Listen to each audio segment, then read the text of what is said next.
Friends, இன்னைக்கு உங்களுக்காக ஒரு தரமான கதை தான் எடுத்து வந்திருக்கேன். இந்த கதை கண்டிப்பாக இன்ட்ரெஸ்டிங்காக இருக்கும். சரி, கதை இன்ட்ரெஸ்டிங்காக இருக்கும்னு சொன்னால் மட்டும் பத்தாது. கதையோட டைட்டில் லைட்டாக பார்த்தா தான் லாஸ்ட் வரைக்கும் ஸ்கிப் பண்ணாமல் போகலாமா வேணாமான்றது தோணும். சரி வாங்க, கதையோட டைட்டில் என்னன்னு பார்ப்போம், அதாவது டாபிக் என்னன்னு பார்ப்போம்.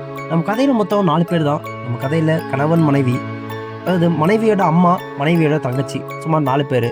இதில் ஏ டீம் யாருன்னா மனைவி வீட்டில் 3 பேர் ஏ டீம், பி டீம் யாருன்னா நம்ம ஹீரோ மட்டும்தான். சுமார் 4 பேர் தான் இந்த வீட்டில் வாழ்ந்துட்டுருக்காங்க. மனைவி திடீர்னு கோச்சிக்கிட்டு வெளில போயிட்டா. எதற்காக கோச்சிக்கிட்டு போனாங்களோ அந்த இடத்த ஃபுல்ஃபில் பண்ணுறதுக்காக நம்ம ஹீரோவுடைய மாமியாரும் நம்ம ஹீரோயினுடைய தங்கச்சியும் முயற்சி பண்ண போகிறாங்க. அப்படி பண்ணும்போது என்ன நடந்துச்சுன்ற ஒரு கதை தான் இது. இந்த கதை எந்த படத்தோட கதைன்றது தெரிஞ்சால் படத்தோட பேரை கமெண்ட்டில் சொல்லுங்கள். வாங்க நம்ம வீடியோக்குள்ளே போவோம். நம்ம படத்தில் நம்ம சொன்ன மாதிரி 4 பேர் தான். யார் யாருன்னா, ஒரு பையன், அதான் அவர் தான் நம்ம ஹீரோ, அவரோட ஒய்ஃப் தான் நம்ம ஹீரோயினி, ஒய்ஃபோடைய அம்மா தான் மாமியார், ஒய்ஃபோடைய தங்கச்சி, சுமார் 4 பேர் இருக்காங்க.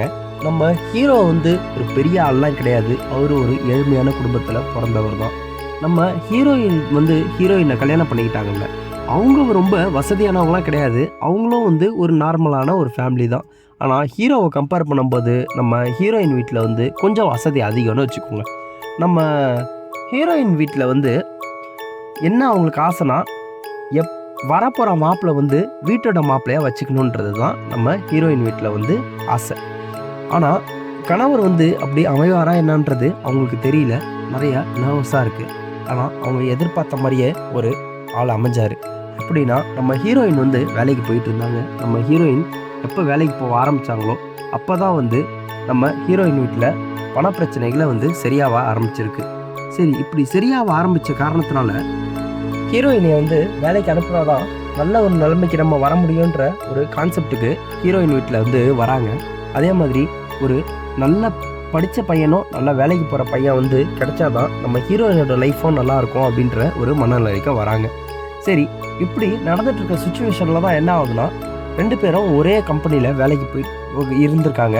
அப்போ தான் நம்ம ஹீரோ நம்ம ஹீரோயினியை பார்க்குறாங்க. இதில் ஃபஸ்ட்டு 2 பேர் வீட்லேயும் ஒத்துக்கல. ஆனால் லேட்டராக 2 பேர் வீட்லேயும் பரவாயில்லன்ட்டு ஒத்துக்கிறாங்க. ஒத்துக்கிட்டு அதே மாதிரி கல்யாணமாக பண்ணுறாங்க. கல்யாணம் பண்ணி ஒரு 2 ஆண்டுகள் ரொம்ப சந்தோஷமாக தான் போயிட்டுருக்கு. ஆனால் அந்த சந்தோஷம் ரொம்ப நாள் நினைக்கல. இந்த சந்தோஷம் என்ன ஆகுதுன்னு கேட்டிங்கன்னா, அப்படியே பிரச்சனைகள் பெருசாகிட்டே இருக்குது. எதுக்கு பிரச்சனைகள் பெருசாகுதுன்னா, ஹீரோயின் எதிர்பார்த்த அளவுக்கு நம்ம ஹீரோ இல்லை. அதுதான் ஹீரோயினோட குறை. என்னன்னா, ஹீரோவுக்கு கேட்டால் ஹீரோயின் அவங்க எதிர்பார்த்த மாதிரி இல்லை. சரி, இப்போ இதுதான் இவங்களுக்குள்ளே நடக்கக்கூடிய ஒரு பிரச்சனைகள். இப்போ இதை எப்படி சால்வ் பண்ணுறதுன்னு தெரியாமல் ஓவர் பிரச்சனையாகி நம்ம ஹீரோயின் அவங்க அம்மா வீட்டுக்கும் வந்துட்டாங்க. அவங்க அம்மா வீட்டுக்கு வந்தோடனே அவங்க அம்மா வீட்டில் என்ன பிரச்சனைன்னு ஒரு 10 தடவை கேட்குறாங்க. ஆனால் அவங்க அம்மா வீட்டில் விஷயத்த சொல்லவே மாட்டேங்கிறாங்க, என்ன பிரச்சனைன்ட்டு. அப்படி பிரச்சனையை என்னன்னு சொல்லாமல் இருக்கிற ஒரு காரணத்தினால ஹீரோயின் அம்மா ஃபோன் பண்ணுறாங்க. அதாவது மாமியார் தன்னுடைய மருமகனுக்கு ஃபோன் பண்ணி, என்னதான் மாப்பிள்ள உங்களுக்குள்ள பிரச்சனை, என்னதான் ஆச்சு அப்படின்ட்டு தெளிவாக ஒன்றா கேட்குறாங்க. கேட்கும்போது, அத்தா நான் நேரில் வராத, நான் நேரில் எது வந்தாலும் சொல்கிறேன் அப்படின்ட்டு நம்ம மருமக சொல்கிறாரு. நம்ம மருமக மாமியார் வீட்டுக்கு வரும்போது, மாமியார் வீட்டில் அதே நேரம் அதாவது அவருடைய மனைவி, மாமியார், அதாவது நம்ம மனைவியோடைய தங்கச்சி 3 பேரும் இருக்காங்க. அப்போ வந்தோடனே மனைவி எதுக்கு நீங்கள் இங்கே வந்தீங்கன்ற மாதிரி கேட்குறாங்க.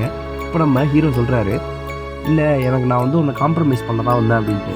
அப்போ அவங்க சொல்கிறாங்க, என்னெல்லாம் யாரும் காம்ப்ரமைஸ் பண்ண முடியாது, என்னை எதுக்கு காம்ப்ரமைஸ் பண்ணுறீங்க, நீங்கள் காம்ப்ரமைஸ் ஆகிருங்க, என்னை டைவர்ஸ் பண்ணிடுங்கன்ற மாதிரிலாம் பேசுகிறாங்க. அப்போ நம்ம மாமியார் இல்லை நீ இப்படிலாம் பேசாத, நீ கோவத்தில் முடிவெடுக்கிற அப்படின்ற மாதிரிலாம் பேசி கன்வின்ஸ் பண்ணுறாங்க. அப்போது திரும்பி கன்வின்ஸ் ஆகிற மாதிரி தெரியல. திரும்பி ஹீரோ அன்னைக்கு சொல்கிறாரு, நான் வீட்டுக்கு கிளம்புறத்த அப்படின்ட்டு. அப்போ நம்ம ஹீரோயின் சொல்கிறாங்க, அவங்க அம்மா மூலயமா, அவர் நைட்டு ட்ராவல் பண்ண வேணான்னு சொல்லுங்கள், நீங்கள் காலையில் போக சொல்லுங்கள் அப்படின்ட்டு. இதில் மாமியார் என்ன சொல்கிறாங்கன்னா, பொதுவாக நீங்கள் நைட்டு கிளம்ப வேணாம் மாப்பிள்ள, நம்ம கொஞ்ச நேரம் பேசுவோம் என்ன பிரச்சனைன்ட்டு, அதுக்கப்புறம் நம்ம முடிவு எடுத்து பண்ணுற மாதிரி நம்ம மாமியார் ஹீரோ கிட்ட சொல்கிறாங்க. ஹீரோ கிட்ட சொன்ன உடனே என்ன சொல்கிறாங்க, சரி அத்தை அப்படின்னு சொல்லிட்டு அவரும் இருக்கார். அப்பயும் மனைவிக்கும் கணவருக்கும் பிரச்சனைகள் நடக்குது. மாமியார் கூப்பிட்டு சொல்கிறார், மாப்பிள்ளை நம்ம வெளில போயிட்டு வருவோம், நீங்கள் வாங்க, ஈவினிங் நம்ம வெளில போயிட்டு நானும் நீங்களும் வந்து வெளியில் போயிட்டு என்ன தான் பிரச்சனைன்றதை சால்வ் பண்ணிப்போம் அப்படின்ற மாதிரி பேசி சொல்கிறாங்க. அப்படி பேசும்போது தான் என்ன ஆகுதுன்னு கேட்டிங்கன்னா, கொஞ்சம் கொஞ்சமாக ஆரம்பிக்கிறாங்க. என்ன தான் மாப்பிள்ளை பிரச்சனை அப்படின்னு ஆரம்பிக்கும்போது இவர் சொல்கிறாரு, சார் நான் சொல்கிறேன்னு தப்பாக நினச்சிக்காதீங்க, நான் வந்து உங்கள் மனைவி உங்கள் பொண்ணை வந்து ரொம்ப வந்து பிடிச்சி தான் கல்யாணம் பண்ணேன், அப்போல்லாம் நல்லா தான் இருந்தா, ஆனால் இப்போ அப்படி இல்லை, இங்கே 2 பேருக்கு குழந்தையும் இல்லை, இதற்கு காரணமே உங்கள் மனைவி தான் அப்படின்ற மாதிரி பேசுகிறாரு அவங்க மாப்பிள்ளை. இதில் என்னன்னா, மாப்பிள்ளையோட விரக்தி வந்து அத்தையால் ஏற்றுக்க முடியல. நம்ம பொண்ணுடைய வாழ்க்கையே நல்லா இல்லை, ஏன்னா இது ஒரு சாட்டிஸ்ஃபைடே இல்லாததுனால தான் இவர் இப்படி பண்ணுறாருன்றது வந்து இவங்களுக்கு தெரிய ஆரம்பிச்சிருச்சு. சரி, இப்படி தெரியிற கண்டிஷனில் தான் ஓகே இவங்க அத்தை என்ன நினைக்கிறாங்க இந்த நிமிஷம், சரி ஒன்று நம்ம பொண்ணை வந்து நம்ம சின்ன பொண்ணை நம்ம மாப்பிள்ளைக்கே கல்யாணம் பண்ணி கொடுத்துடணும், இல்லைன்னா நம்ம மனைவியால் ஏற்படுத்த முடியாத ஒரு இழப்பை வந்து நம்ம கொடுத்துடணுன்ற மாதிரி நினைக்கிறாங்க. அதே மாதிரி என்ன ஆகுதுன்னா, இவங்க பொண்ணுக்கிட்ட வந்து போய் பேசுகிறாங்க, என்ன தான் உங்களுக்குள்ள பிரச்சனை. அவங்க வந்து சொல்கிறாங்க, எங்களுக்கு குழந்தையா இல்லாத காரணம் இவரால் வந்து முடியல அப்படின்ற மாதிரிலாம் பேசுகிறாங்க. அப்படி பேசும்போது தான் அத்தைக்கு செம்ம குழப்பம் வருது, அதாவது மாமியாருக்கு வந்து செம்ம குழப்பம் வருது, யார் சொல்கிறதா உண்மை அப்படின்னு. சரி, ஃபஸ்ட்டு என்ன ஐடியானா, ஃபஸ்ட்டு அவங்க என்ன நினைக்கிறாங்கன்னா, நம்மளே வந்து நம்ம மாப்பிள்ளைக்கு ஃபுல்ஃபில் பண்ணிடுவோம் அப்படின்ட்டு அவங்க மாப்பிள்ளையை கூப்பிட்றாங்க. கூப்பிட்டு, மாப்பிள்ளை இங்கே உட்காருங்க, இங்கே நான் வந்து ப்ராக்டிக்கலாக இப்போ எல்லாத்தையும் பேசிடுறேன், இதுதான் வந்து ரியாலிட்டி, நீங்கள் வந்து இதை எதிர்பார்க்குறீங்க, என் பொண்ணுக்கிட்ட எதிர்பார்க்க முடியல, இப்போ எனக்கும் வந்து கணவர் இல்லை, நானும் நிறையா ஏக்கத்தில் இருக்கேன், அதனால் உங்களுக்கு நான் உதவி பண்ணுறேன், எனக்கு நீங்கள் உதவி பண்ணுங்கன்ற மாதிரி வெளிப்படையாகவே கேட்குறாங்க. அப்போ மாப்பிள்ளை என்ன சொல்கிறாருன்னா, ஓகே அத்தை அப்படின்ற மாதிரி சொல்கிறாரு. ஃபஸ்ட்டு வந்து முடியாதுன்றாரு, அதுக்கப்புறம் ஓகேன்றாரு. இப்படி சொல்கிறதுக்குள்ளேயே நிறைய பிரச்சனைகள் ஆகி மனைவி வந்து வெளியில் போயிட்டாங்க. இப்போ நம்ம மாப்பிள்ளைக்கு வந்து ரொம்ப வசதியாக போயிடுச்சு மனைவி வீட்டில் இல்லாதது, இதுதான் நமக்கான டைம்ன்ட்டு அவர் இறங்கி அடித்து விளாண்டுட்டு இருக்காரு. அவர் வந்து நாக் அவுட் பண்ணிட்டுருக்காரு இப்போ அவங்க அத்தை கூட.